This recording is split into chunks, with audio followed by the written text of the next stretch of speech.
जय सिया राम। रक्तांभोजधराभिराम नयनं पीतांबरालंकृतं श्यामांगं द्विभुजं प्रसन्नवदनं श्रीसीतया शोभितं कारुण्यामृतसागरं प्रियगणैः भ्रातादिभिर्भावितं वन्दे विष्णुशिवादिसेव्यमनिशं भक्तिष्टसिद्धिप्रदम्। भवानी शंकरौ वन्दे श्रद्धा विश्वासरूपिणौ याभ्यां विना न पश्यन्ति सिद्धा स्वान्तस्थमीश्वरम्। उल्लङ्घ्य सिन्धो सलिलं सलिलं यं शोकवह्नि जनकात्मजाया आदाय तेनैव ददालङ्का तन्नमामि तं प्राञ्जलिराञ्जनेयम्। वन्दो गुरुपदकंज कृपा सिंधु नररूप हरि महामोहतम पुंज जासु वचन रवि कर निकर। जय सिया राम। मानसामृत के अगले भाग में आपका फिर से स्वागत, फिर से जय सिया राम। पिछले पाठ में हमने बालकांड के दोहा संख्या 205 तक का पाठ किया था।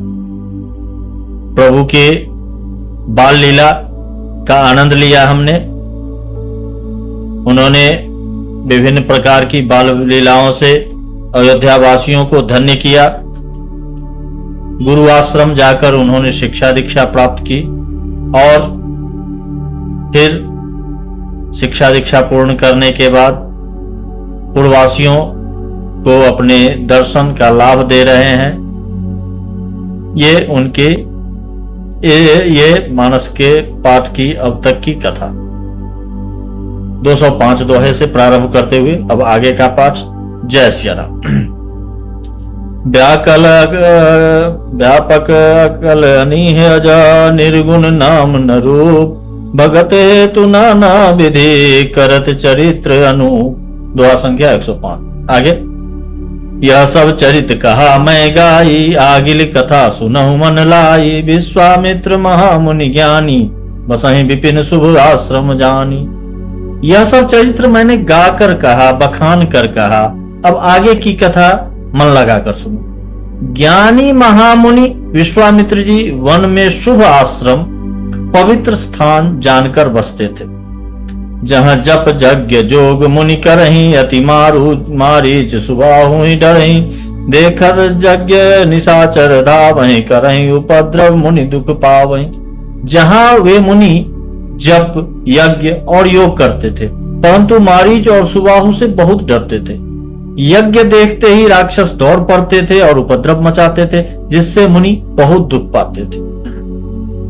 गाधी तनय मन चिंता व्यापी हरि बिनु मरहि न निशिचर पापी तब मुनिवर मन किन्ह विचारा प्रभु अवतरे हरन मही भारा। गाधी के पुत्र विश्वामित्र जी के मन में चिंता छा गई कि ये पापी राक्षस भगवान के मारे बिना न मरेंगे। तब श्रेष्ठ मुनि ने मन में विचार किया कि प्रभु ने पृथ्वी का भार हरण करने के लिए अवतार लिया है। एहू मिस देखो पद जाई कर विनती आनो दो भाई ज्ञान विराग सकल गुण ऐना सो प्रभु मैं देखब भरी नैना। इसी बहाने जाकर मैं उनके चरणों का दर्शन करूं और विनती करके दोनों भाइयों को ले आऊं। जो ज्ञान वैराग्य और सब गुणों के धाम हैं, उन प्रभु को मैं नेत्र भर कर देखूंगा। बहुविधि करत मनोरथ जात लाग नहीं बार करी मज्जन सरु जल गए भूप दरबार। बहुत प्रकार से मनोरथ करते हुए जाने में देर नहीं लगी। सरयू जी के जल में स्नान करके वे राजा के दरवाजे पर पहुंचे। मुनिया गवन सुना जब राजा मिलन गए लय विप्र समाजा कई दंडवत मुनि सन्मानी निज आसन बैठा रे नियानी। राजा ने जब मुनि का आना सुना तब वे ब्राह्मणों के समाज को साथ लेकर मिलने गए और दंडवत करके मुनि का सम्मान करते हुए उन्हें लाकर अपने आसन पर बैठाया। चरण पखारी की नियति पूजा मौसम आज धन्य नहीं दूजा विविध भांति भोजन करवावा मुनिवर हृदय हर्ष अति पावा। चरणों को धोकर बहुत पूजा की और कहा मेरे समान धन्य आज कोई दूसरा नहीं है। फिर अनेक प्रकार के भोजन करवाए, जिससे श्रेष्ठ मुनि ने अपने हृदय में बहुत ही हर्ष प्राप्त किया। पुनि चरणनि मेले सुतचारी राम देख मुनि देह विसारी भय मगन देखत मुख शोभा जनु चकोर पूरन ससिलोभा। फिर राजा ने चारों पुत्रों को मुनि के चरणों पर डाल दिया, उनसे प्रणाम कराया। श्री रघुनाथ रामचंद्र जी को देखकर मुनि अपने देह की सुधि भूल गए।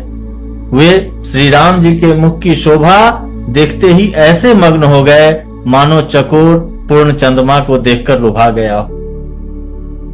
तब मन हर्षि बचन कह राऊ, मुनि अस कृपा न किन्ह्यु काऊ। कही कारण आगमन तुम्हारा, कहूं सो करत न लाभो बारा। तब राजा ने मन में हर्षित होकर ये वचन कहे, हे मुनि, इस प्रकार कृपा तो आपने कभी की नहीं। आज किस कारण से आपका शुभागमन हुआ, कहिए, मैं उसे पूरा करने में देर नहीं लगाऊंगा। असुर समूह सतावहि मोहि, मैं जाचन आयौ नृपतोहि। अनुज समेत देहु रघुनाथा, निश्चर बध मैं होव सनाथा। मुनि ने कहा, हे राजन, राक्षसों के समूह मुझे बहुत सताते हैं, इसलिए मैं तुमसे कुछ मांगने आया हूं। छोटे भाई सहित श्री रघुनाथ जी को मुझे दो। राक्षसों के मारे जाने पर मैं सनाथ हो जाऊंगा, सुरक्षित हो जाऊंगा। देहु भूप मन हर्षिता, तजहु मोह अज्ञान। धर्म सुजस प्रभु तुम को, इनका अति कल्याण। हे राजन, प्रसन्न मन से इनको दो, मोह और अज्ञान को छोड़ दो। हे स्वामी, इससे तुमको धर्म और सुयश की प्राप्ति होगी और इनका परम कल्याण होगा। सुनि राजा अति अप्रिय बानी, हृदय कंप मुख दुति कुमलानी। चौथे पन पायो सुतचारी, विप्रक वचन नहीं कहो विचारी। इस अत्यंत अप्रिय वाणी को सुनकर राजा का हृदय कांप उठा और उनके मुख की कांति फीकी पड़ गई। उन्होंने कहा, हे ब्राह्मण, मैंने चौथे पन में 4 पुत्र पाए हैं। आपने विचार कर बात नहीं कही, आपने सोचकर ये बात नहीं कही। मांगो भूमि धेनु धन कोसा, सर्वस देव आज सहरोसा। देह प्राण ते प्रिय कछु नाहि, सो मुनि देव निमिषे कमाहि। हे मुनि, आप पृथ्वी, गो, धन और खजाना मांग लीजिए, मैं आज बड़े हर्ष के साथ अपना वर्चस्व दे दूंगा। देह और प्राण से अधिक प्यारा कुछ भी नहीं होता, मैं उसे भी एक पल में दे दूंगा। सब सुत प्रिय मोहि प्राण की नाई, राम देत नहीं बनई गोसाई। कह निश्चर अति घोर कठोरा, कह सुंदर सुत परम किशोरा।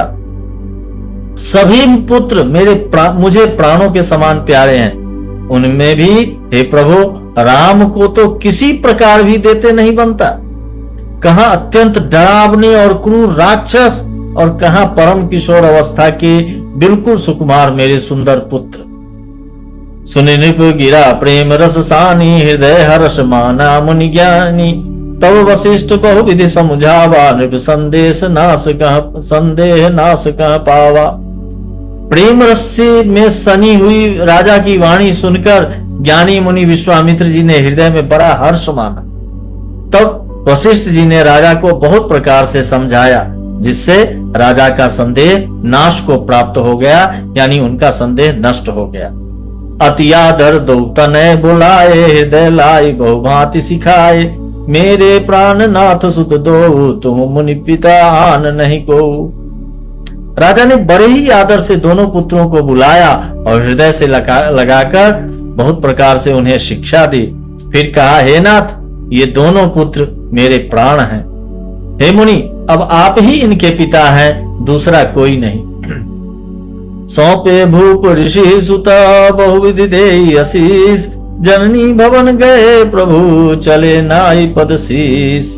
राजा ने बहुत प्रकार से आशीर्वाद देकर पुत्रों को ऋषि के हवाले किया।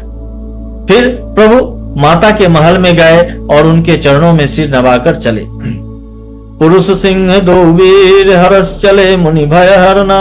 कृपा सिंधु मति धीर, अखिल विश्व कारण करना। पुरुषों में सिंह रूप दोनों भाई राम लक्ष्मण मुनि का भय हरने के लिए प्रसन्न होकर चले। वे कृपा के समुद्र, धीर बुद्धि और संपूर्ण विश्व के कारण के भी कारण है। अरुण नयन उर्बाहु विशाला, नील जलज तनु श्याम तमाला। कटी पट पीत कसे बरभा था, रुचिर चाप सायक दुहा था। भगवान के नेत्र लाल हैं, चौड़ी छाती और विशाल भुजाएं हैं। नील कमल और तमाल के वृक्ष की तरह श्याम शरीर है और कमर में पीतांबर पहने और सुंदर तरकस कसे हुए हैं। दोनों हाथों में क्रमशः सुंदर धनुष और बाण है। श्याम गौर सुंदर दो भाई, विश्वामित्र महानिधि पाई। प्रभु ब्रह्मण्य देव मैं माना, मोहिनीति पिता तजउ भगवाना। श्याम और गौर वर्ण के दोनों भाई परम सुंदर हैं। विश्वामित्र जी को महान निधि प्राप्त हो गई। वे सोचने लगे, मैं जान गया कि प्रभु ब्रह्मण्य देव हैं, ब्राह्मणों के भक्त हैं। मेरे लिए भगवान ने अपने पिता को भी छोड़ दिया। चले जात मुनि दिन दिखाई, सुनिकृत तारका क्रोध करिधाई। एक ही प्राण प्राण हरि लिन्ना, दीन जानिते ही निज पर दिन्ना। रास्ते में मार्ग में चलते जाते हुए मुनि ने तारका को दिखलाया। शब्द सुनते ही वह क्रोध करके दौड़ी। श्री राम जी ने एक ही वाण में उसके प्राण हर लिए और दीन जानकर उसको निज पद दिया, अपना दिव्य स्वरूप दे दिया। तब ऋषि निज नाथ जी चिन्ह, विद्या निधि कह विद्या दिन्हि। जाते लागन क्षुधा पिपासा, तुलित बल तनु तेज प्रकाशा। तब ऋषि विश्वामित्र ने प्रभु को मन में विद्या का भंडार समझते हुए भी लीला को पूर्ण करने के लिए ऐसी विद्या दी जिससे भूख प्यास न लगे और शरीर में अतुलित बल और तेज का प्रकाश हो। आयुध सर्व समर्पिक प्रभु निज आश्रम आनि, कंद मूल फल भोजन दिन भगत हित जानि। सब शस्त्र अस्त्र समर्पण करके मुनि प्रभु श्री राम जी को अपने आश्रम में ले आए और उन्हें परम हितु जानकर भक्ति पूर्वक कंद मूल और फल का भोजन कराया। प्रात कहा मुनि सन रघुराई, निर्भय यज्ञ करो तुम जाई। होम करन लागे मुनि झारी, आप रहे मख की रखवारी। सवेरे श्री रघुनाथ जी ने मुनि से कहा, आप जाकर निडर होकर यज्ञ कीजिए। यह सुनकर सब मुनि हवन करने लगे। आप यानी स्वयं श्री राम जी यज्ञ की रखवारी पर रहे। सुनि मारीच निशाचर क्रोही, लय सहाय धावा मुनि द्रोही। बिनु पर बान राम तहि मारा, सत जो जन गा सागर पारा। यह समाचार सुनकर मुनियों का शत्रु कोरथी राक्षस मारीच अपने सहायकों को लेकर दौड़ा। श्री राम जी ने बिना फल वाला बाण उसको मारा, जिससे वह 100 योजन के विस्तार वाले समुद्र के पार जा गिरा। पावक सर सुबाहु पुनि मारा, अनुज निशाचर कटक संहारा। मारी असुर द्विज निर्भयकारी, स्तुति करई देव मुनि जारी। फिर सुबाहु को अग्निबाण मारा। इधर छोटे भाई लक्ष्मण जी ने राक्षसों की सेना का संहार कर डाला। इस प्रकार श्री राम जी ने राक्षसों को मारकर ब्राह्मणों को निर्भय कर दिया। तब सारे देवता और मुनि स्तुति करने लगे। तब पुनि कछुक दिवस रघुराया, रहे किन्न विप्रन परदाया। भगति हेतु बहु कथा पुराना, कहे विप्र यद्यपि प्रभु जाना। श्री रघुनाथ जी वहां कुछ दिन तक रहकर ब्राह्मणों पर दया की। उन्होंने भक्ति के कारण ब्राह्मणों ने उन्हें पुराणों की बहुत सी कथाएं कही, यद्यपि प्रभु सब जानते थे।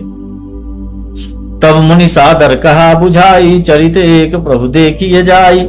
धनुष यज्ञ सुनि रघुकुल नाथा, हर्ष चले मुनि वर के साथा।